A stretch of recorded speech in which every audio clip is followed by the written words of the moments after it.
नमस्कार, मी तुषार Manohar पुयाड Phoenix academy Wardha या YouTube चॅनलवर तुमचे सर्वांचे सहर्ष स्वागत करीत आहे। आपण जी कराडे सरांच्या मार्गदर्शनाखाली जी फ्री लेक्चरची सिरीज जी चालू केलेली आहे, येणारे IBPS TCS व पोलीस भरतीसाठी जे लागणारे कंटेंट्स आहेत तुम्हाला आपण या ठिकाणी फ्री स्वरूपात पुरवत आहे, ठीक आहे। आणि तसेच आपण आता प्राचीन इतिहास बघत आहे। प्राचीन इतिहासामधलं हे आपलं 6वं लेक्चर आहे। त्याच्यामधले आपण आता इतर धर्म सुद्धा बघणार आहे। हे इतर धर्मामधला भाग 1 लेक्चर आहे। आपलं कसं आहे, हे कोणतं आहे, भाग 1, ठीक आहे। इतर धर्मामधलं कोणतं लेक्चर आहे, भाग 1 चं लेक्चर आहे आपलं या ठिकाणी लक्षात ठेवा। म्हणजे काही थोडक्यात जे प्रश्न येतील ते आपण या ठिकाणी कव्हर करू, ठीक आहे। आता या ठिकाणी बघा, आता यावर हे लेक्चर कशाच्या स्वरूपात बघू आपण, क्वेश्चन आन्सर स्वरूपात, म्हणजे कशा पद्धतीचे क्वेश्चन येते आणि मागील जे तुम्हाला प्रश्न आलेले आहे ते कशा पद्धतीचे आले ते सुद्धा आपण यापुढे बघू। आता यावेळी बघा, भागवत धर्मावर हालाकी याच्यावरती जास्त प्रश्न येत नाही, पण प्रश्न कशा स्वरूपात येतात, कसे येऊ शकतात हे या ठिकाणी आपण बघण्याचा थोडक्यात प्रयत्न करू, ठीक आहे। कुमार भट्ट व शंकराचार्य यांच्या वैदिक धर्मातील दोष दूर करण्याचा प्रयत्न केला होता। या ठिकाणी बघा, हा जो धोरण आहे कोणता धर्म बघितला आपण, महत्त्वाचं म्हणजे भागवत धर्म, भागवत धर्माचा महत्त्वाचा म्हणजे उद्देश काय आहे की याच्यावर प्रश्न कसे पडतात हे आपण या ठिकाणी बघू आणि ते निर्माण कसा झाला आणि त्याचं स्वरूप काय ते आपण या ठिकाणी पहिल्यांदा समजून घेऊ, ठीक आहे।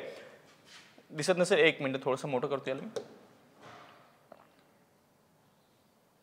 बघा या ठिकाणी लक्ष द्या, कुमार भट्ट व शंकराचार्य, कोण कुमार भट्ट व शंकराचार्य यांनी वैदिक धर्मातील दोष दूर करण्याचा प्रयत्न केला। कोण केला वैदिक धर्मातील दोष दूर करण्याचा प्रयत्न? कोण केला? हे दोन होते, कोण? कुमार भट्ट व शंकराचार्य। कोण होते? दोघ जण। वैदिक धर्मातील दोष दूर करण्याचा जो कार्यक्रम आहे किंवा दोष दूर करण्याचा जो प्रयत्न आहे तो कोणी केला, अशा स्वरूपाचा प्रश्न येऊ शकतो ना। तर मग कोण केला? तो कुमार भट्ट आणि शंकराचार्य यांनी केला होता, या ठिकाणी लक्ष द्यायचं, असा प्रश्न येऊ शकतो ना, ठीक आहे। रिकामी जागा यांनी वैदिक धर्मातील दोष दूर करण्याचा प्रयत्न केला, तर कोणी केला? कुमार भट्ट व शंकराचार्य यांनी केला, हा लक्षात ठेवायचा पॉईंट। नेक्स्ट म्हणजे काय, नवीन संकल्पनाच्या, या ठिकाणी बघा आता प्रश्न कसे येऊ शकतात ते सुद्धा आपण बघणार। बघा, नवीन संकल्पनांच्या बदलत्या काळानुसार, म्हणजे नवीन जे संकल्पना आलेल्या आहेत त्या बदलत्या काळानुसार वैदिक हिंदू धर्मामध्ये समावेश केला गेला। जे वैदिक हिंदू धर्म आहे त्याच्यामध्ये समावेश केला गेला। त्यातून भगवत धर्म या ठिकाणी लक्ष ठेवा, त्यातूनच भगवत धर्म व वैष्णव या नव्या पंथाची स्थापना झाली। या ठिकाणी बघा, हे हिंदूचेच काही एक संप्रदाय म्हणता येईल किंवा हिंदूचेच आपल्याला पाठ म्हणता येईल हिंदू धर्मात। बघा, नवीन संकल्पनाच्या बदलत्या काळानुसार ज्या नवीन संकल्पना येत गेल्या त्या बदलत्या काळानुसार, म्हणजे कोणाला कोणती एक विचारसरणी आवडत गेली आहे की नाही, तशा पद्धतीचं एक झालं। नवीन संकल्पनाच्या बदलत्या काळानुसार वैदिक हिंदू धर्मामध्ये समावेश केला गेला। त्यातून भगवत धर्म, बघा या ठिकाणी बघा, त्यातूनच मग याच्यामधूनच भगवत धर्म व वैष्णव या नव्या पंथाची स्थापना झाली, ठीक आहे। या ठिकाणी लक्ष ठेवा, कशातून झाली तर वैदिक हिंदू धर्मामधूनच, या ठिकाणी लक्ष ठेवायचं। नेक्स्ट बघू आपण या ठिकाणी काय सांगितलेलं आहे। बघा, प्रश्न कसा येऊ शकते, कोणत्या धर्मातून भगवत धर्माची किंवा वैष्णव धर्माची स्थापना झाली किंवा पंथाची निर्मिती झाली, असा सुद्धा प्रश्न येऊ शकतो तुम्हाला, ठीक आहे। मग कसा, कोणत्या धर्मातून? बघा, हे वैदिक हिंदू धर्मामधूनच याचा काय झाला, निर्मिती झाली, या ठिकाणी लक्ष ठेवायचं। बघा, नेक्स्ट बघू आपण भागवत धर्मात, ठीक आहे। भागवत धर्मात पुराणे, रामायण, महाभारत आणि भगवद्गीता यांचा आविष्कार पुढे आणला गेला आहे। या ठिकाणी बघा, ओके दिसते ना, हो। तर भगवत धर्मात पुराणे, रामायण, महाभारत आणि भगवद्गीता यांचा आविष्कार पुढे आणला गेला, या ठिकाणी लक्ष ठेवा। म्हणजे काय सांगितलं, त्यांना समोर आणलेलं आहे, त्यांचं महत्त्वाचं म्हणजे उद्देश काय भगवत धर्माचा। या ठिकाणी बघा, पुराणे जे आपले पुराणे आहे, ठीक आहे, लिहिलेले आहे, रामायण जे रामावरती आहे, महाभारत ते जे युद्धावरती आहे समजा, आणि भगवद्गीता जे श्रीकृष्णाने अर्जुनाला सांगितलेलं आहे, यांचा आविष्कार पुढे आणला गेलेला आहे। म्हणजे काय, त्यांचा आविष्कार पुढे आणला गेलेला आणि त्यावरती ते त्यांचा भगवत धर्माची एक जे विचारसरणी आहे त्या ठिकाणी ते त्यांनी सांगितलेली आहे। बघा, कोणकोणत्या भगवत धर्मात कोणत्या याला महत्त्व दिलं जाते, मग पुराणे। आपल्याला जे आहे ते आपण याच्या ओरिएंटेड अभ्यास करणार आहे, कशाच्या, आपल्या जे येणारे एक्झाम्स आहेत त्याच्या ओरिएंटेड। काय, पुराणे, रामायण आणि महाभारत आणि भगवद्गीता, हे लक्षात ठेवून जा, हे सोपं आहे। पुराणे तर माहितीच आहे, रामायण, महाभारत, भगवद्गीता हे तर आपल्याला माहितीच आहे। पुराणे एक लक्षात ठेवून द्या, ठीक आहे, यांचा आविष्कार पुढे आणला गेला, ठीक आहे। त्यानंतर काय, मोक्ष आणि निर्वाण प्राप्तीसाठी देवाची प्रार्थना व भक्ती केली पाहिजे असे भगवत धर्म सांगतो. भगवत धर्म काय सांगतो? मग महत्वाचं म्हणजेच काय? मोक्ष. मोक्ष म्हणजेच काय की या ठिकाणी मोक्ष म्हणजेच काय? देवाची प्राप्ती. सरळ सरळ सरळ सरळ याच्यामध्ये काय सांगितलं? देवाची प्राप्तीसाठी म्हणजे मोक्ष आणि निर्वाण प्राप्तीसाठी देवाची प्रार्थना आणि भक्ती केली पाहिजे असे सांगितलं. मग असा प्रश्न येऊ शकतो, भगवत धर्म काय सांगतो, आहे की नाही? या ठिकाणी हे हायलाइट केलं जाईल, निर्वाण हायलाइट केलं जाईल. या ठिकाणी लक्षात ठेवा, तुम्हाला खाली 2 ऑप्शन दिले जाईल. काय सांगतो मग? रिकामी जागा देवाच्या प्राप्तीसाठी, म्हणजे सॉरी रिकामी जागा प्राप्तीसाठी. इथे येणार आहे रिकामी जागा. मग इथे काय? प्राप्ती. रिकामी जागा प्राप्तीसाठी देवाची प्रार्थना व भक्ती केली पाहिजे असे भगवत धर्म सांगतो. तर मग कशासाठी भगवत धर्म सांगतो? मोक्ष आणि निर्वाण. या ठिकाणी लक्षात ठेवा, मोक्ष आणि निर्वाण. बघा, बौद्ध धर्मात सुद्धा बघितलं आपण, बौद्ध धर्मात कशाला कशाला महत्व आहे. त्याच्यानंतर जैन धर्मामध्ये याचं थोडक्यात तुम्ही मागची जे लेक्चर्स आहेत ते बघा, कारण याच्यामध्ये कन्फ्यूज नाही झालं पाहिजे. ठीक आहे. बौद्ध धर्माला तिथं आत्म्याला महत्व नव्हतं, जसं की याच्यामध्ये आत्म्याला महत्व आलं जैन धर्मामध्ये. ठीक आहे. म्हणजे ह्या थोड्या बारीक ज्या गोष्टी आहेत त्या आपल्याला कन्फ्युजन करणाऱ्या असतात, त्या तुम्ही लक्षात ठेवू शकता. ठीक आहे.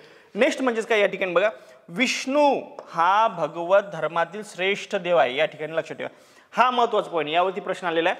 कोणता देव समजा, कोणता देव श्रेष्ठ म्हणजे भगवत धर्मातील श्रेष्ठ मानला जातो? या ठिकाणी बघा, विष्णू. विष्णू. रिकामी जागा जर तुम्हाला असं जर आलं, या ठिकाणी बघा हिडन जर आलं असं, सॉरी या ठिकाणी बघा असं हिडन जर आलं, रिकामी जागा हा भगवत धर्मातील श्रेष्ठ देव मानला जातो. खाली दिलं, बाकी दुसरी तुम्हाला ऑप्शन देऊ, त्यातनी एक विष्णू जर दिलं तर आपल्याला टिक काय करायचं? विष्णू. ठीक आहे. विष्णू हा भगवत धर्मातील श्रेष्ठ देव आहे, हे या ठिकाणी लक्षात ठेवायचं. नेक्स्ट बघा, भगवद्गीता लिहिली त्या काळापासून वैष्णव धर्माला भगवत धर्म असे नाव मिळाले. या ठिकाणी लक्षात घ्या, भगवद्गीता जी भगवद्गीता आहे ती लिहिली त्या काळापासून.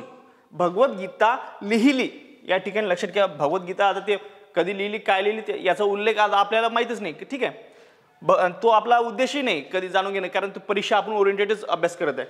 भगवद्गीता लिहिली त्या काळापासून वैष्णव धर्मातील भगवत धर्म असे नाव मिळाले. या ठिकाणी लक्षात द्या. काय सांगितलं याला? भगवद्गीता तुम्ही हालाकी भगवद्गीता लिहिली त्या काळापासून वैष्णव धर्माला भगवत धर्म असे नाव मिळाले.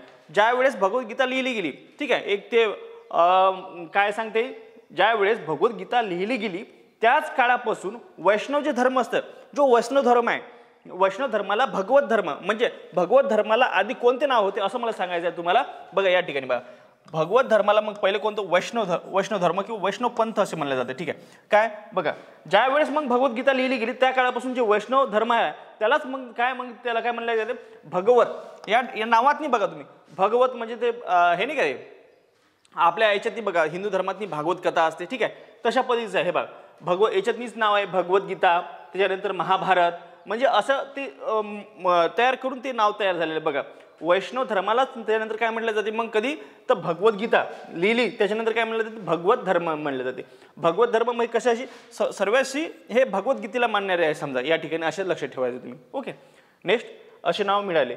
आता नेक्स्ट आपण बघू याच्यामध्ये काय आपल्याला महत्वाचं बघता येईल.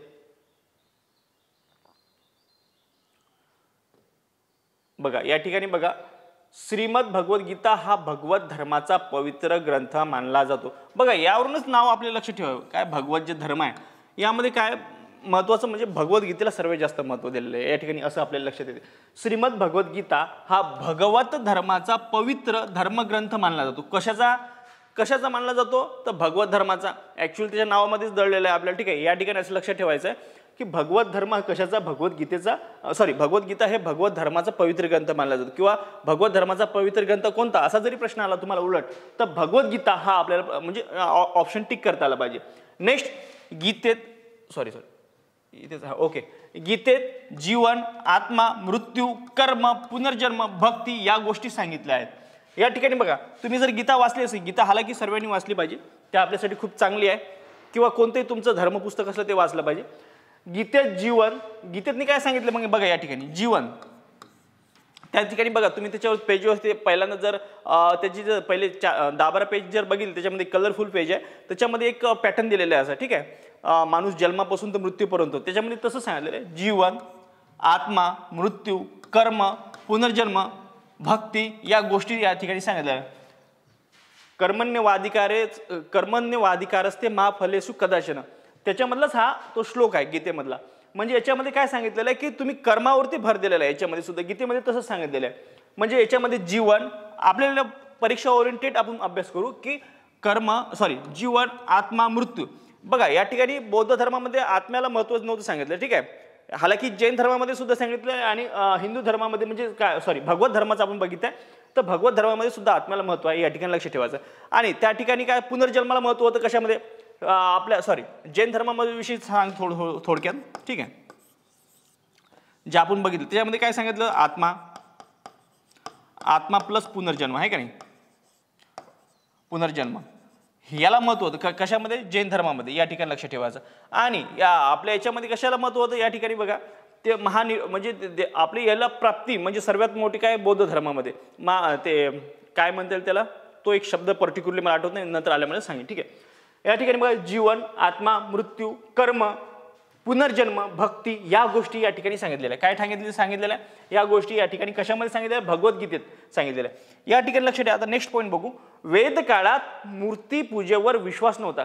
हे वेद काळ होता ज्यावेळेस, वेद काळ त्यावेळेस काय होतं, मूर्तीपूजेवर विश्वास नव्हता. या ठिकाणी लक्ष ठेव, हे महत्त्वाचा प्रश्न बनू शकतो तुमच्यासाठी, ठीक आहे. तर कोणत्या काळात मूर्तीपूजेवर विश्वास नव्हता यांचा, तर वेद काळामध्ये, हा लक्ष ठेवा. त्याच्यानंतर मूर्तीपूजा भगवत धर्माच्या उदयापासून सुरुवात झाली.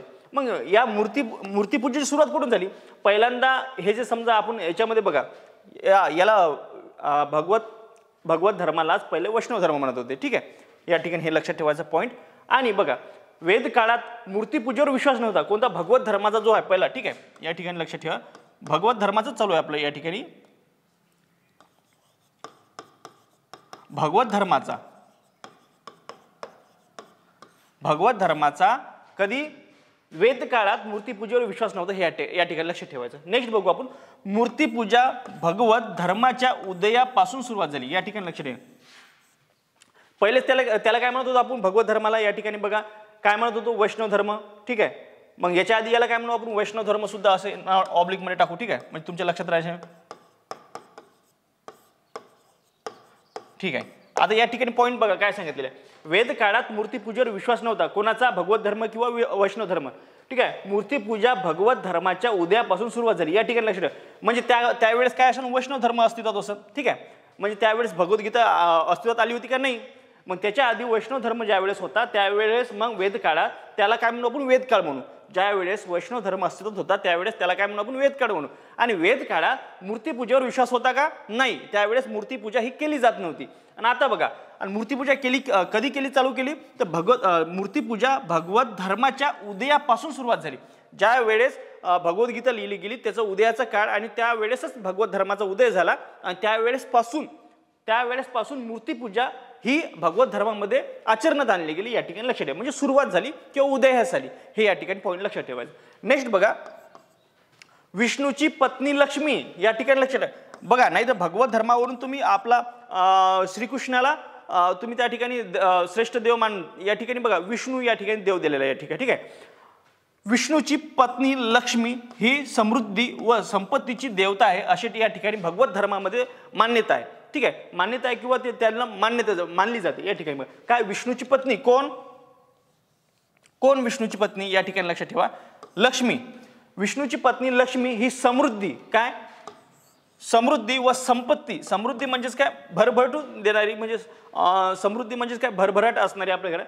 संपत्ती म्हणजे जी आपल्यापाशी जे पैसा असतो त्या स्वरूपात संपत्तीची देवता आहे या ठिकाणी, म्हणजे ते या ठिकाणी समृद्धी आणि संपत्तीची देवता आहे, या ठिकाणी लक्षात ठेवायचं आहे, ठीक आहे. नेक्स्ट म्हणजेच काय, या ठिकाणी लक्षात ठेवायचं, मोक्षप्राप्तीसाठी या ठिकाणी प्रत्येक ठिकाणी सांगितलेलं आहे. मोक्षप्राप्ती म्हणजे सर्वांचा मुख्य उद्देश काय असतो, आपल्या अनंतात विलीन होऊन जाणं, ठीक आहे. म्हणजेच काय, मोक्षप्राप्ती होऊन जाणं, ठीक आहे. या ठिकाणी लक्षात ठेवा, मोक्षप्राप्तीसाठी ज्ञान. मग मोक्षप्राप्तीसाठी काय आवश्यक आहे, ज्ञान, कर्म, भक्ती हे मार्ग अवलंबिले पाहिजे असे भगवत धर्म सांगतो. या ठिकाणी बघा, हे सर्वस्वी हे याच्यावर कशावर आहे, आपल्या भगवद्गीतेवर, म्हणजे भगवद्गीतेच्या आचरणावर आहे. आणि भगवद्गीतेमध्ये तेच सांगितलेलं आहे की ज्ञान, कर्म, भक्ती हे मार्ग अवलंबिले पाहिजे. कशासाठी, तर मोक्षप्राप्तीसाठी, मोक्षप्राप्ती म्हणजे काय, देवाची आपली जी सांगड आहे ते एकातनी म्हणजे आपण एकामेकातनी विलीन होऊन जाणे, ठीक आहे. अशा प्रकारे मोक्षप्राप्तीसाठी काय कोणते मार्ग सांगितले यांनी, 3 मार्ग सांगितले. कोणते कोणते, ज्ञान कर्म भक्ती हे मार्ग अवलंबी असे कोण सांगतो, तर भगवत धर्म सांगतो. या ठिकाणी लक्षात ठेवायचं. नेक्स्ट म्हणजे या ठिकाणी लक्षात ठेवा, आत्मा हा अमर आहे.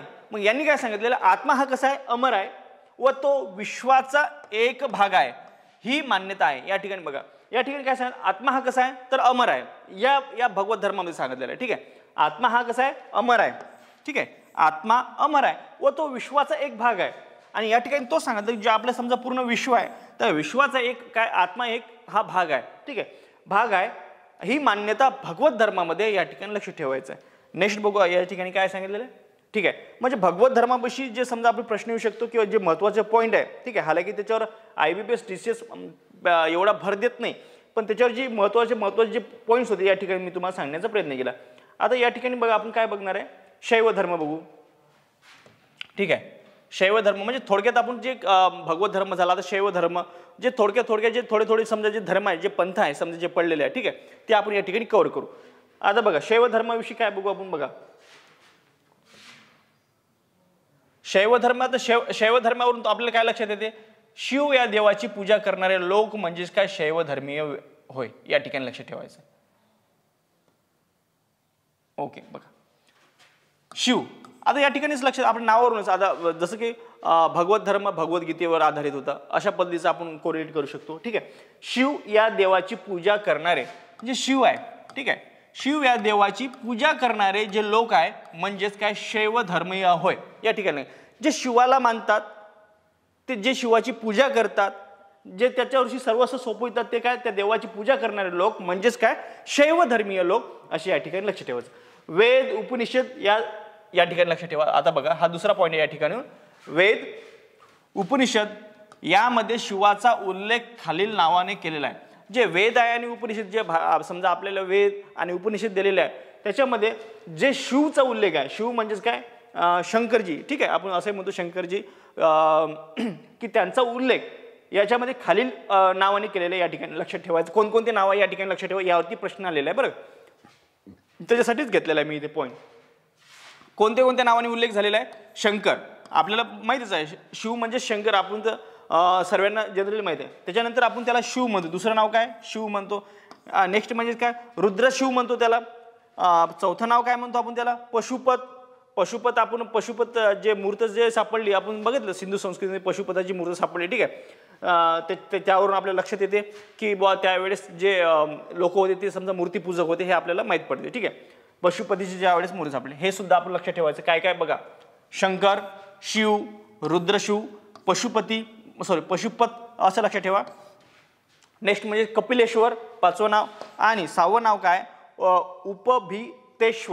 उपभीतेश्वर या ठिकाणी लक्षात ठेवायचं. हे 6 नाव तुम्ही लक्षात ठेवा. जनरली हे IBPS किंवा पोलीस भरतीमध्ये सुद्धा तुम्हाला विचारू शकता, या ठिकाणी लक्षात ठेवायचं. ओके बघा शैव धर्माची स्थापना, ठीक आहे. आता खालचा पॉईंट आपण क्लिअर करू, ठीक आहे. हे तुम्ही 6 नाव म्हणजे एकदा रिव्हिजन करून घ्या. शंकर, शिव, रुद्रशिव, पशुपत, कपिलेश्वर, उपभीतेश्वर, म्हणजे यावरती प्रश्न आलेला आहे म्हणून तुम्हाला सांगितलं, ठीक आहे. नेक्स्ट म्हणजे बघा शैव धर्माची स्थापना लकुलिश याने केली. शैव कोणत्या धर्माची स्थापना, बघा शैव धर्माची स्थापना लकुलिश याने केली. कोण केली, लकुलिश याने केली असे म्हटले जाते. म्हणजे सांगितले जाते बरं, कोण केली तर लकुलिश याने केली जाते. हालाकी त्याच्याविषयी ठोस पुरावे आपल्याला उपलब्ध नाही. शैव धर्माची स्थापना कोणी केली तर लकुलिश याने केली असं म्हटलं जाते, ठीक आहे. आता या ठिकाणी बघा नेक्स्ट पॉईंट, ऋग्वेदामध्ये शिवाच्या नावाचा उल्लेख रुद्र म्हणून केला आहे. या ठिकाणी बघा ऋग्वेदामध्ये शिवाच्या नावाचा उल्लेख रुद्र म्हणून केला आहे. रुद्र म्हणजेच काय की खूप संतापी, खूप असा रुद्राचा अर्थ सांगत आहे मी, ठीक आहे. रुद्र म्हणजे ते रुद्रावतार म्हणते का, ठीक आहे. रुद्रावतार म्हणजे ज्यावेळेस शंकरजी खूप चिडलेले असतात त्यावेळेस समजा त्यांचं सांगत ते रुद्र, ठीक आहे. मग ऋग्वेदामध्ये तुम्ही लक्षात ठेवू का, रु वरून लक्षात ठेवू शकता, ठीक आहे. तर मग रुद्र नावाचा उल्लेख कोणत्या याच्यामध्ये आला तर बघा ऋग्वेदामध्ये. असाही प्रश्न येऊ शकतो ना तुम्हाला, ठीक आहे. ऋग्वेदामध्ये शिवाच्या नावाचा उल्लेख काय म्हणून करण्यात आलं, तर रुद्र म्हणून. ठीक आहे, असे 2 प्रश्न तुम्हाला तयार होऊ शकतो. ठीक आहे, ऋग्वेदामध्ये शिवाच्या नावाचा उल्लेख रुद्र म्हणून केलेला आहे, या ठिकाणी लक्षात ठेवायचं. नेक्स्ट म्हणजेच भगवान शिवाचा अवतार लकुलिश याने मानले जाते. ठीक आहे, भगवान शिवाचा अवतार लकुलिश यांना मानले जाते. जे आता बघा या ठिकाणी बघा, शैव धर्माची स्थापना कोणी केली, लकुलिश यानेच केली असं मानले जाते. आणि या ठिकाणी बघा हा एक इम्पॉर्टंट पॉईंट आहे की भगवान शिवाचा अवतार लकुलिश याला मानले जाते. हे पण या ठिकाणी लक्षात ठेवायचं. म्हणजे या ठिकाणी त्यांना मान्यता आहे असं लक्षात ठेवून द्या तुम्ही. ठीक आहे, कारण यावरती प्रश्न बनवू शकतो आपल्यासाठी. महत्त्वाचं म्हणजे की आपण परीक्षा ओरिएंटेड बघत आहे. भगवान शिवाचा अवतार लकुलिश यांना मानले जाते, या ठिकाणी लक्षात ठेवायचं. नेक्स्ट म्हणजेच काय, हा पॉईंट बघा, पशुपत संप्रदाय, या ठिकाणी लक्षात ठेवा, पशुपत संप्रदायामधील अनुयायांना पंचतीर्थ असे म्हटले जाते. काय म्हटले जाते मग या ठिकाणी असाही प्रश्न येऊ शकतो ना, काय म्हटले जाते, पंचार्थिक. काय म्हटले जाते, पंचार्थिक. कोणत्या धर्मातील संप्रदायातील अनुयायांना काय म्हटले जाते, पशुपत. पशुपत म्हणजेच काय, जे शिवाची पूजा करणारे. ठीक आहे, शिवाची पूजा करणारे पशुपत धर्माची स्थापना कोणी केली किंवा धर्माची स्थापना कोणी केली असं जरी प्रश्न आला तर लकुलिश याने केली. आणि पशुपत संप्रदायामध्ये अनुयायांना काय म्हटले जाते, पंचार्थिक म्हणले जाते. या ठिकाणी लक्षात ठेवा, काय म्हटले जाते, पंचार्थिक. काय म्हटलं जाते या ठिकाणी, पंचार्थिक म्हटलं जाते. कशामधील, तर पशुपत संप्रदायातील अनुयायांना पंचार्थिक असे म्हटले जाते, या ठिकाणी लक्षात ठेवायचं. आता नेक्स्ट बघू याच्यामधलंच.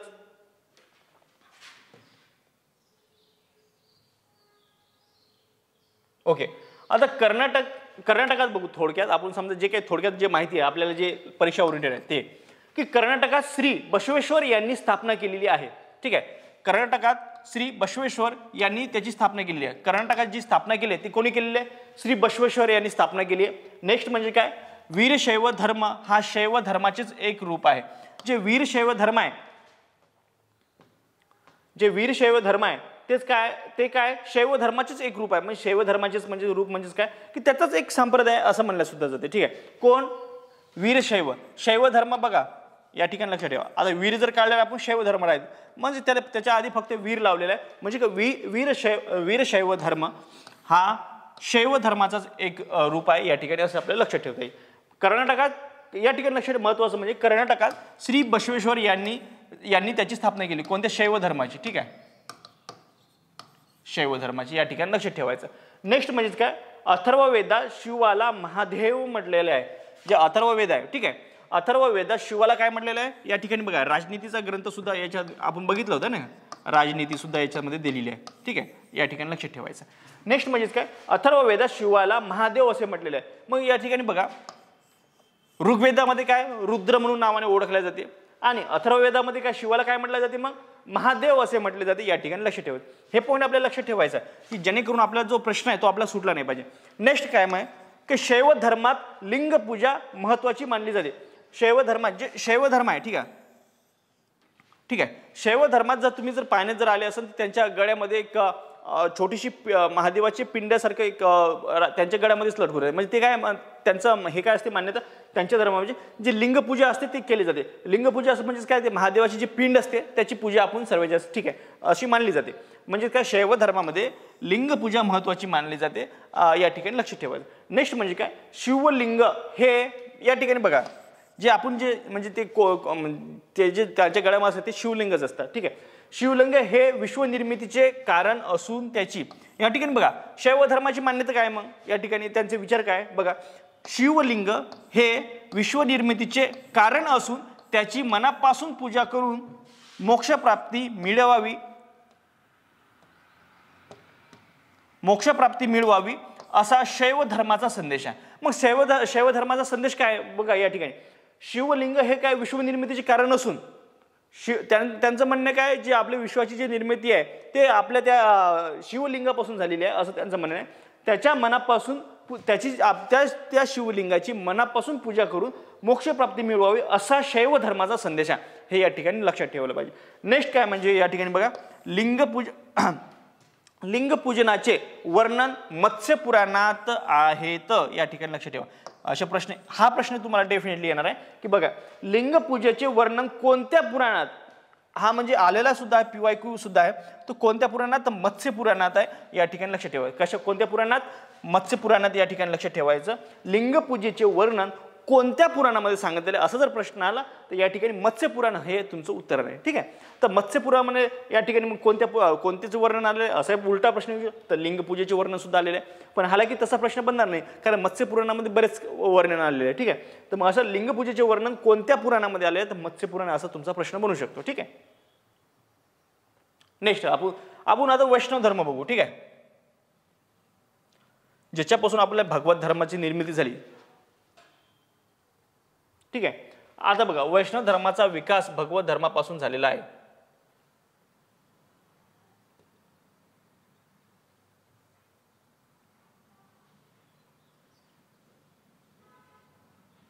ठीक आहे. जे वैष्णव धर्माचा जो विकास आहे तो भगवत धर्मापासून झालेला आहे. या ठिकाणी लक्षात ठेवा. म्हणजेच काय, वैष्णव धर्म होता, त्याच्यानंतर भगवत धर्म आला, त्याच्यापासून त्याचा विकास होत गेला. या ठिकाणी असं त्यांना सांगायचं. वैष्णव धर्माचा विकास भगवत धर्मापासून झालेला आहे. वैष्णव धर्माची सुरुवातीची माहिती उपनिषदामध्ये दिलेली आहे. जे वैष्णव धर्म आहे त्याची जी सुरुवातीची माहिती आहे, म्हणजे ते त्याचं प्रगटीकरण किंवा त्यांची हे जर समजा उद्गमन कसं झालं, तर याची जी माहिती आहे ती कशामध्ये दिली आहे? उपनिषदामध्ये. हा प्रश्न तुम्हाला बनू शकतो ना. ठीक आहे. बघा, वैष्णव धर्माची सुरुवातीची माहिती कोणत्या उपनिषदामध्ये सापडते? बघा, कशामध्ये सापडते असा जर प्रश्न तो उपनिषदामध्ये सापडते, दिलेली आहे. या ठिकाणी लक्षात ठेवायचं. आपल्याला नेक्स्ट बघा काय, की नारायणाची पूजा करणाऱ्या या ठिकाणी बघा, आता प्रत्येकाचं वेगवेगळे एक दैवत आहे. ठीक आहे. तर या ठिकाणी ते लक्षात ठेवायचं आपल्याला. काय, नारायणाची पूजा करणाऱ्या पंचरात्र म्हणून ओळखले जाते. जी नारायणाची पूजा करणाऱ्यांना काय पंचरात्र म्हणून ओळखले जाते. या ठिकाणी पंचरात्र. ठीक आहे. या ठिकाणी लक्ष ठेवा. जे नारायणाची त्या ठिकाणी पूजा करतात, बघा, नारायणाची पूजा करणाऱ्यांना पंचरात्र म्हणून ओळखले जाते. या ठिकाणी लक्षात ठेवायचं. पंचरात्र मग कोणाला ओळखले जाते असा प्रश्न बनू शकतो ना. तर नारायणाची पूजा करणारा, आणि नारायणाची पूजा करणाऱ्या लोकांना काय म्हटलं जाते, की सॉरी, लोकांना म्हटल्यापेक्षा करणाऱ्यांना काय म्हटलं जाते, जे असते पंचरात्र असे म्हटले जाते. या ठिकाणी लक्षात ठेवा. नेक्स्ट म्हणजेच काय, वैष्णव धर्माचे प्रवर्तक भगवान श्रीकृष्ण यांना म्हणतात. जे वैष्णव धर्माचे प्रचारक किंवा प्रवर्तक, ठीक आहे, म्हणजे ज्याच्यापासून सुरुवात झाली, ज्याच्यापाशी समजा ज्यांनी सुरुवात केली असं, ठीक आहे, असंही म्हणता येईल आपल्याला. वैष्णव धर्माचे प्रवर्तक किंवा त्याचे निर्मातक असे सुद्धा म्हणते. प्रवर्तक भगवान श्रीकृष्ण आहे असे म्हटले जाते. कोणत्या धर्माचे? वैष्णव धर्माचे. ठीक आहे. कोणत्या धर्माचे? वैष्णव धर्माचे. या ठिकाणी लक्ष, सॉरी वैष्णव धर्माचे. ठीक आहे. वैष्णव धर्माचे. नेक्स्ट, त्यांचे निवासस्थान मथुरा. कोणाचे? भगवान श्रीकृष्ण. ठीक आहे. त्यांचे निवासस्थान मथुरा उत्तर प्रदेश येथे होते. त्यावेळेस समजा त्यावेळेस कुठं होते, तर निवासस्थान मथुरा येते त्या ठिकाणी. ते कुठं आहे? तर उत्तर प्रदेशमध्ये. या ठिकाणी लक्ष ठेवायचं. नेक्स्ट म्हणजेच काय, विष्णूचे या ठिकाणी विष्णूचे एकूण 10 अवतार आहेत. ते मत्स्य पुराणामध्ये दिलेले आहे. बघा, मत्स्य पुराणामध्ये काय काय दिलं ते तुम्हाला याच्या आधी सांगितलं. बघा, मत्स्य पुराणाचा एक या ठिकाणी उल्लेख आलेला आहे. ठीक आहे. हां, लिंग पूजेचे वर्णन मत्स्य पुराणामध्ये आलेले आहे. ठीक आहे. हे आपल्याला शिवाला मानतात. या ठिकाणी बघा, वैष्णव धर्मामध्ये बघा, या ठिकाणी बघा, आता बघा मत्स्य पुराणामध्ये काय आपल्याला दिलेलं आहे, विष्णूचे 10 अवतार कशामध्ये दिले. हा तर डेफिनेटली येणारा प्रश्न आहे, नेहमीच येतो तो आपल्याला. कशामध्ये? 10 जे अवतार आहे. ठीक आहे. जे कल्की हा शेवटचा अवतार आहे, आपला 10वा अवतार म्हणलं जातं. ठीक आहे. विष्णूचे एकूण 10 अवतार आहेत आणि ते कोणत्या पुराणामध्ये दिलेले आहे? मत्स्य पुराणामध्ये. हालाकी हा मला वाटतं ते MPSCने सुद्धा यावरती प्रश्न विचारलेला आहे. नेक्स्ट म्हणजेच काय, वैष्णव धर्मामध्ये ईश्वराच्या प्राप्तीला सर्वाधिक महत्त्व दिलेलं आहे. जे वैष्णव धर्म आहे आणि याच्यामध्ये सांगितलेलं सर्वाधिक महत्त्व कशात दिलं आहे? ईश्वराच्या प्राप्तीला. म्हणजे आपण त्याच्यामध्ये सर्वस्व विलीन होऊन जाणं, हे सर्वात जास्त या ठिकाणी काय सांगितलं? वैष्णव धर्मामध्ये ईश्वराच्या प्राप्तीला सर्वाधिक महत्त्व दिलेलं आहे. म्हणजे त्याचीच पूजा अर्चना करत राहणं. या ठिकाणी सांगितलेलं आहे की तो सर्वस्व आहे, त्याच्यामध्येच आपल्याला विलीन व्हायचं आहे, अशा ठिकाणी सांगितलेलं आहे. नेक्स्ट म्हणजे काय, विष्णूची भक्ती करणारे वैष्णव म्हटले गेले. या ठिकाणी बघा, जे विष्णूची भक्ती करतात, जे विष्णूला मानतात, त्याला काय म्हणले झाले? मग वैष्णव असे म्हटले जाते. या ठिकाणी लक्ष ठेवायचं. विष्णूची भक्ती करणारे वैष्णव म्हटले गेले. या ठिकाणी लक्ष ठेवा. नेक्स्ट म्हणजे काय, वैष्णव धर्म हा विष्णूचा अवतार वासुदेव कृष्ण यांच्याशी संबंधित आहे. या ठिकाणी वैष्णव धर्म, या ठिकाणी बघा, वैष्णव धर्म हा विष्णूचा अवतार. वैष्णव धर्म हा विष्णूचा अवतार वासुदेव कृष्ण यांच्या संबंधित आहे. वासुदेव श्रीकृष्ण म्हणजे ठीक आहे, वासुदेव कृष्ण वासुदेव यादव असं ते त्यांचं नाव सांगितलं, ते त्याच्याशी संबंधित आहे. समजा वैष्णव धर्म हा विष्णूचा अवतार. वैष्णव धर्म म्हणजे हा विष्णूचा अवतार. विष्णूचा अवतार कोण? श्रीकृष्ण. हे तर आपल्याला माहितीच आहे. विष्णूचा अवतार कोण? श्रीकृष्ण. बघा, वैष्णव धर्मात विष्णूचा अवतार वासुदेव कृष्ण यांच्याशी संबंधित आहे, या ठिकाणी लक्ष ठेवायचं. नेक्स्ट म्हणजेच काय, म्हणजे कृष्णाला मानतात म्हणजेच विष्णूला सॉरी त्या या ठिकाणी विष्णूला मानतात म्हणजेच अप्रत्यक्षपणे कृष्णाला मानतात या ठिकाणी, असं लक्षात ठेवा तुम्ही. म्हणजे नेक्स्ट काय बघू आपण, वैष्णव धर्मात अवतारवाद, वीरपूजा, पंचरात्र, सिद्धांत यांना महत्व आहे. या ठिकाणी काय कशा कशाला महत्व आहे? कशामध्ये? वैष्णव धर्मात. आपण वैष्णव धर्माचं बघितले. वैष्णव धर्मामध्ये अवतारवाद म्हणजे जे अवतार घेतात, जसे की या ठिकाणी सांगितलेलं आहे. कशामध्ये सांगितलेलं आहे आपल्याला? मत्स्य पुराणामध्ये 10 अवताराचा उल्लेख केलेला आहे. या ठिकाणी बघा, या ठिकाणी काय मग वैष्णव धर्मामध्ये अवतारवाद, वीरपूजा, पंचरात्र, सिद्धांत यांना महत्व आहे. या ठिकाणी लक्ष ठेवायचं. नेक्स्ट म्हणजेच काय, या ठिकाणी बघा, वैष्णव धर्माचे प्रवर्तक श्रीकृष्ण यांना देविका नंदन असेही म्हणले जाते. ते देविका नंदन, गोपाला गोपाला गोपाला, हे तुम्ही एक वाक्य सांगू शकता हे कोणाचं ब्रीद वाक्य आहे म्हणून. ठीक आहे, याच्यावरती सुद्धा प्रश्न आलेला आहे बरं का. ठीक आहे, मग तेच ते देविका नंदन त्यांचंच नाव त्या ठिकाणी उल्लेख केला. वैष्णव धर्माचे प्रवर्तक श्रीकृष्ण यांना देविका नंदन असे सुद्धा म्हटले जाते. या ठिकाणी लक्ष ठेवायचं. काय म्हटलं जाते मग? वैष्णव धर्माचे प्रवर्तक आहे की ज्यांनी त्याची स्थापना किंवा ज्याच्यापासून सुरुवात झाली असं म्हटलं जाते. तर श्रीकृष्ण यांना काय म्हटलं जातं? कोणत्या नावाने ओळखलं? देविका नंदन असे सुद्धा ओळखले जाते. या ठिकाणी लक्ष ठेवायचं. नेक्स्ट म्हणजे काय, छांदोग्य उपनिषदात श्रीकृष्णा देविका पुत्र असे म्हटले आहे. या ठिकाणी बघा, हे देविका पुत्र तर आपल्याला समजा जनरली माहिती सर्वांना. बघा, छांदोग्य मग कोणत्या उपनिषदात हे आपल्याला माहित पाहिजे. कोणत्या उपनिषदात? छांदोग्य उपनिषदात श्रीकृष्णास देविका पुत्र म्हटले आहे. कोणत्या उपनिषदात? छांदोग्य उपनिषदात. छांदोग्य, ठीक आहे, सॉरी. छांदोग्य उपनिषदामध्ये श्रीकृष्णास किंवा कृष्णास देविका पुत्र या ठिकाणी म्हटलेलं आहे. या ठिकाणी लक्ष ठेवायचं. नेक्स्ट म्हणजेच काय, वैष्णव धर्मात ईश्वर प्राप्तीसाठी भक्तीला महत्त्व दिलेले आहे. या ठिकाणी बघा, वैष्णव धर्मात ईश्वर प्राप्तीसाठी भक्तीला महत्त्व दिलेले हे आपल्याला या ठिकाणी लक्षात ठेवायचं आहे. बघा, म्हणजेच काय, वैष्णव जे धर्म आहे त्याच्यामध्ये ईश्वर प्राप्तीसाठी कोणाला महत्त्व दिले? भक्ती करणे हा एकमेव मार्ग त्या ठिकाणी सांगितलेला आहे. आता शीख धर्म थोडासा म्हणजे या ठिकाणी थोडक्यात बघून घेऊ आपण. शीख धर्माचं बघून किती पेज आहे म्हणजे आपल्या रिव्हिजनसाठी वेळ भेटला पाहिजे.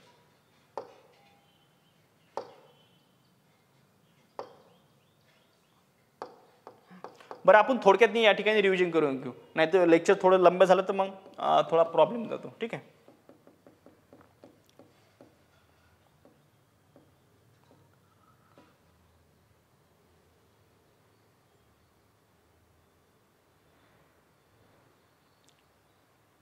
हे जे आहे ना स्लाइड, याचे तुम्ही स्क्रीनशॉट घेऊ शकता किंवा तुम्ही स्वतःहून नोट्स काढू शकता, कारण हे प्रश्न तुम्हाला येणार आहे किंवा आलेले सुद्धा आहे. या ठिकाणी लक्ष ठेवा. हा भाग आपला पहिला इतर धर्मामधला. ठीक आहे, आता या ठिकाणी बघा काय काय बघितलं आपण. सर्वात पहिले बघू आपण. ठीक आहे, पहिले महत्वाचं म्हणजे भगवत धर्म बघत आहे. पहिल्या पार्टमध्ये आपण काय भगवत धर्म बघत आहे. बघा, कुमार भट्ट व शंकराचार्य यांनी वैदिक धर्म, थोडक्यात आपण या ठिकाणी रिव्हिजन करू. कुमार भट्ट व शंकराचार्य यांनी वैदिक धर्मातील दोष दूर करण्याचा प्रयत्न केला. कोण केला? कुमार भट्ट आणि शंकराचार्य. कोणत्या धर्मातील? वैदिक धर्मातील. असा प्रश्न पडतो. नवीन संकल्पनाच्या बदलत्या काळानुसार वैदिक हिंदू धर्मामध्ये समावेश केला गेला. जे नवीन बदलानुसार वैदिक हिंदू धर्मामध्ये समावेश केला गेला. त्यातून भगवत धर्म व वैष्णव धर्म या पंथाची स्थापना झाली. त्यातूनच वैष्णव धर्म आणि भगवत धर्माची स्थापना झाली असं सुद्धा लक्षात ठेवायचं. भगवत धर्मात पुराणे, रामायण, महाभारत आणि भगवद्गीता यांचा आविष्काराचा पुढे आणला गेला. यांचा जो आविष्कार झाला ते पुढे आणला गेला. मोक्ष व निर्वाण प्राप्तीसाठी देवाची प्रार्थना व भक्ती केली पाहिजे असे भगवत धर्म सांगतो. ठीक आहे, तर काय सांगतो? मोक्ष आणि निर्वाण. नेक्स्ट म्हणजेच काय, विष्णू हा भगवत धर्मातील श्रेष्ठ देव आहे. तर आणि विष्णूला महत्त्वाचं या ठिकाणी हायलाईट करायचं आहे आपल्याला. विष्णुदेव हा भगवत धर्मातील श्रेष्ठ देव आहे. भगवद्गीता लिहिली त्या काळापासून वैष्णव धर्माला भगवत धर्म असे नाव मिळाले. या ठिकाणी लक्षात ठेवा. म्हणजे त्याच्या आधी काय होतं? मग ज्यावेळेस भगवद्गीता लिहायची होती त्याच्या आधी काय होतं? मग वैष्णव धर्म. या ठिकाणी असं आपल्याला लक्षात ठेवता आहे. नेक्स्ट बघू आपण काय बघितलं. भगवद्गीता हा भगवत धर्माचा पवित्र धर्मग्रंथ मानला जातो. गीतेत जीवन, आत्मा, मृत्यू, कर्म, पुनर्जन्म, भक्ती या गोष्टी सांगितलेल्या आहे. वेद काळात मूर्तीपूजेवर विश्वास नव्हता. बघा, वेद काळात मूर्तीपूजेवर विश्वास नव्हता. नेक्स्ट काय, मूर्तीपूजा भगवत धर्माच्या उदयापासून सुरुवात झाली. म्हणजे वैष्णव काळ ज्या वेळेस होता, ज्या वेळेस वैष्णव काळ अस्तित्वात होता, म्हणजे त्यावेळेस वेद काळ अस्तित्वात होता. ठीक आहे. आणि त्यावेळेस काय, मूर्तीपूजेवर विश्वास नव्हता. आणि मूर्तीपूजा म्हणजे कधी अस्तित्वात आली, तर ज्या वेळेस भगवत धर्माची समजा उदय झाला त्यावेळेसपासून मूर्तीपूजा. नेक्स्ट म्हणजे काय, विष्णूची पत्नी लक्ष्मी ही समृद्धी व संपत्तीची देवता मानली जाते. या ठिकाणी लक्ष ठेवायचं. मोक्षप्राप्तीसाठी ज्ञान, कर्म व भक्ती हे मार्ग अवलंबले पाहिजे असे भगवत धर्म सांगतो. आणि आत्मा हा अमर आहे व तो विश्वाचा एक भाग आहे, या ठिकाणी मान्यता या ठिकाणी आहे. नेक्स्ट बघा, आता शैव धर्माविषयी बघू आपण. शैव धर्मामध्ये काय काय थोडक्यात रिव्हिजन करू. या ठिकाणी बघा, शिव या देवाची पूजा करणारे लोक म्हणजेच काय, शैव धर्मीय लोक असे या ठिकाणी लक्ष ठेवायचं. यामध्ये वेद, उपनिषद यामध्ये शिवाचा उल्लेख खालील नावाने केलेला आहे. वेद किंवा उपनिषदामध्ये जे शिवाचा जो उल्लेख आहे ते खालील नावाने केलेला आहे. कोणकोणते, शंकर, शिव, रुद्रशिव, पशुपती, कपिलेश्वर, उपभीतेश्वर म्हणजे हे नाव थोडं बघा, हे बघा. ठीक आहे, हे आपल्या उल्लेखात नाही जास्त करू. उपभीतेश्वर. आता शैव धर्माची स्थापना लकुलिश याने केली. आणि लकुलिश हेच काय, कृष्णाचा अवतार सुद्धा म्हणले जाते. या ठिकाणी बघा, शैव धर्माची स्थापना लकुलिश याने केली असे म्हटले जाते. ऋग्वेदामध्ये शिवाच्या नावाचा उल्लेख रुद्र, हे बघा वरून तुम्ही हिंट लावू शकता, रुद्र म्हणून केला आहे. भगवान शिवाचा अवतार लकुलिश यांना मानले जाते. जो भगवान शिवाचा अवतार जो लकुलिश यांनाच मानले जाते आणि त्याच्यापासूनच त्याची म्हणजे त्यांनी स्थापना केली असं सुद्धा मानले जाते. पशुपत संप्रदायामधील अनुयायांना पंचार्तिक असे सुद्धा म्हटले जाते. या ठिकाणी लक्ष ठेवायचं. नेक्स्ट आपण बघू. कर्नाटकात श्री बसवेश्वर यांनी बघा, कर्नाटकामध्ये श्री बसवेश्वर यांनी स्थापना केलेल्या वीरशैव धर्म हा शैव धर्माचेच एक रूप आहे. म्हणजे या ठिकाणी बघा, शैव धर्माचेच काय एक रूप आहे, कोणतेच वीरशैव धर्म. आणि कर्नाटकातली तो शैव धर्माचाच एक भाग असणारा वीरशैव धर्म आहे. त्याची स्थापना कोणी केली, बसवेश्वर यांनी केली, श्री बसवेश्वर महाराज यांनी केली. या ठिकाणी लक्ष ठेवा. ते बघा, त्यानंतर अथर्व वेदात शिवाला काय महादेव म्हटलंय, या ठिकाणी लक्ष ठेवा. शैव धर्मात लिंग पूजा महत्वाची मानली जाते.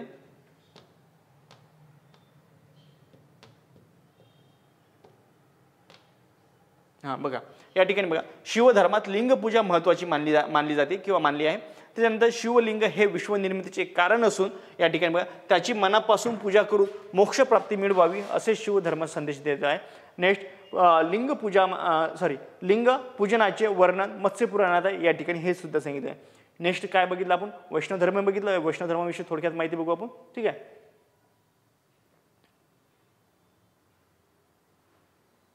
बघा, वैष्णव धर्माचा विकास भगवत धर्मापासूनच झालेला आहे. या ठिकाणी बघा, आपल्याला माहितीच आहे. नेक्स्ट म्हणजे काय, वैष्णव धर्माची सुरुवातीची माहिती उपनिषदामध्ये दिलेली आहे. हे सुद्धा आपण बघितलं. नारायणाची पूजा करणाऱ्यांना पंचरात्र म्हणून ओळखले जाते. या ठिकाणी लक्ष ठेवायचं. वैष्णव धर्माचे प्रवर्तक भगवान श्रीकृष्ण यांना म्हटले जाते. ठीक आहे. यांचे निवासस्थान मथुरा येथे, म्हणजे ते कुठे आहे, उत्तर प्रदेशामध्ये आहे. विष्णूचे एकूण 10 अवतार आहे. त्या शेवटचा अवतार कल्की आहे. हे मत्स्यपुराणामध्ये दिलेले आहे. नेक्स्ट म्हणजे काय, वैष्णव धर्मामध्ये ईश्वराच्या प्राप्तीला सर्वाधिक महत्त्व दिलेले आहे. विष्णूची भक्ती करणारे वैष्णव म्हटले गेलेले आहे. आणि वैष्णव धर्म हा विष्णूचा अवतार वासुदेव कृष्ण यांच्याशी संबंधित आहे. नेक्स्ट म्हणजे आपण काय शिकलो की वैष्णव धर्मात अवतारवाद, या ठिकाणी लक्ष ठेवा. या ठिकाणी हे महत्त्वाचं आहे. वैष्णव धर्मामध्ये अवतारवाद, वीरपूजा, पंचरात्र सिद्धांत याला महत्त्व आहे. वैष्णव धर्माचे प्रवर्तक श्रीकृष्ण यांना देविकानंदन असे सुद्धा म्हणले जाते. ठीक आहे. जे गोपाला देविकानंदन गोपाला, जे तुम्हाला मी ब्रीदवाक्य सांगितलेलं आहे तेच आहे. त्यानंतर छांदोग्य उपनिषदात श्रीकृष्ण देविका पुत्र असे म्हणले. कोणत्या उपनिषदात म्हटले आहे, छांदोग्य उपनिषदामध्ये.